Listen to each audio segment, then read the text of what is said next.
बावलोग आज बात करेंगे कि why Bhool Bhulaiyaa first is far better than its franchise.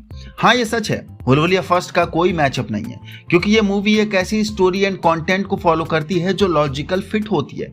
Also Jin facts के बेस पर इसकी स्टोरी लोगों को जोड़ के रखती है वो फैमिलियरिटी का वाइब देती है, लाइक अंधविश्वास। इसी के साथ best combo delivery of superstition and science, like अनवी के अंदर मंजुलिका आई नहीं थी, उसने मंजुलिका की तरह रिएक्ट करना शुरू कर दिया था, उसकी स्टोरी को खुद फील करती थी एंड स्टार्टिंग में वो सिर्फ एक्ट करती थी मंजुलिका की तरह, बट ये सब करते करते वो कम मंजुलिका ही बन गई, उसे खुद नहीं पता चला।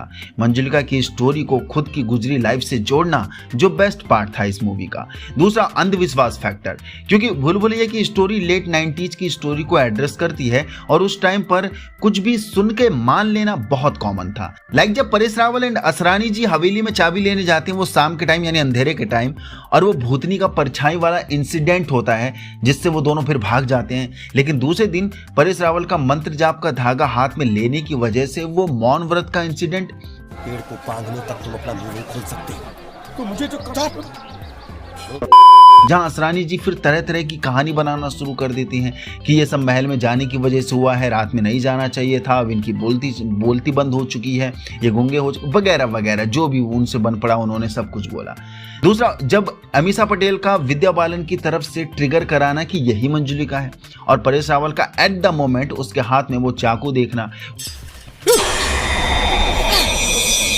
उन्होंने कंफर्म मान लिया, तो ये अंधविश्वास वाला फैक्टर बहुत सॉलिड हिट था जो नॉर्मली हम इंडियन पीपल के साथ कनेक्ट कर गया, क्योंकि ये चीजें आज भी 2024 के टाइम पर भाई मेजॉरिटी ऑफ प्लेस में देखने को मिल सकती हैं। अगर किसी भी चीज को लेकर ऐसी नेगेटिव पावर वाली कहानी बना दिया जाए, जो लोग बना ही देते हैं अक्सर, फिर उसमें ब्लाइंडली ट्रस्ट करने लग जाते हैं और कुछ ना कुछ कनेक्शन सेट करने लग जाते हैं, तो ये बेस्ट पार्ट था। तीसरा, इसकी कॉमेडी, ऑल कॉमिक पंच और उनकी सॉलिड डिलीवरी अनमैचेबल पार्ट है, क्योंकि जो पावर हाउस कास्ट इसमें इस्तेमाल करी गई है वो सब मजे हुए खिलाड़ी हैं अपने फील्ड के।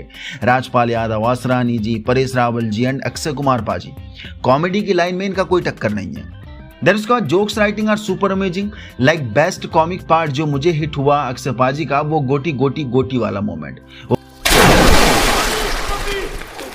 वो बंदा जब भी आया अक्षय पाजी ने उसकी धज्जियां उड़ाई, मतलब वो एक दूसरे का स्टक मोमेंट था।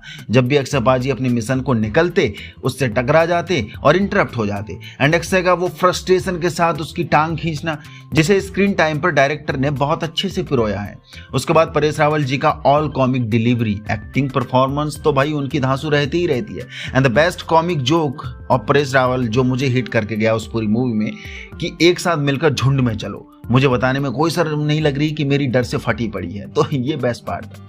एंड अपने राजपाल यादव जी का तो क्या ही कहना है, वो छोटा पंडित का ऑल परफॉर्मेंस, देन वो मंजुलिका का कैद करने वाला रिचुअल सेरेमनी के बाद उनका पागल हो जाना, जहां से ऐसे evergreen joke and meme material deliver हुआ जो आज तक मीम्स में इस्तेमाल करे जाते हैं। सबसे पहले तो वो उनका लाल रंग वाला चेहरा, वो हुलिया ही बहुत ही दमदार था। देन असरानी जी को ये कहते हुए हिट करना कि जब वो साइकिल में होते हैं कि बेटी पुष्पा कहाँ जा रही हो अपने गधे पर सवार होकर। उसके बाद वो अक्षय पाजी से इनका टकराना कि लोग कहते हैं मैं बदला बदला सा लगता हूँ, आपका क्या ख्याल है मंत्री जी? डॉक्टर भाई these all jokes are Rajpal Yadav super fantastic, जिन्होंने लोगों को अपना बना लिया था। And last thing, acting performance of every cast is super amazing. Also director ने स्टोरी एंगल को भी बिल्कुल भटकने नहीं दिया, उसे लव स्टोरी में नहीं घुसाया। लाइक अक्षय और अमीषा का गेट टुगेदर वाला मोमेंट लास्ट तक सभी को देखना ही था, यानी देखना चाहते थे, दिल से जिज्ञासा जग रही थी, बट उसे प्रायोरिटी नहीं दी मेकर ने। बस कॉमेडी हॉरर मूवी बनेगी और वही फोकस रखा डायरेक्टर साहब ने, जो बेस्ट पार्ट था। ये मूवी अगर हंसा के गई है तो बाबा हॉरर के पार्ट पर यह तशरीफ फाड़ कर भी गई है।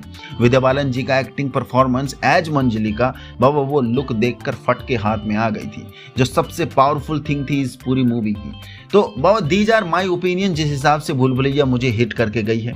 और भी पॉइंट हैं, लेकिन ये मेजर पॉइंट हैं जो मुझे लगा कि आप लोगों के साथ डिस्कस करना चाहिए भूल भुलैया 3 आने से पहले, जो डेफिनेटली बहुतों को हिट हुए होंगे इस मूवी को देखने के दौरान।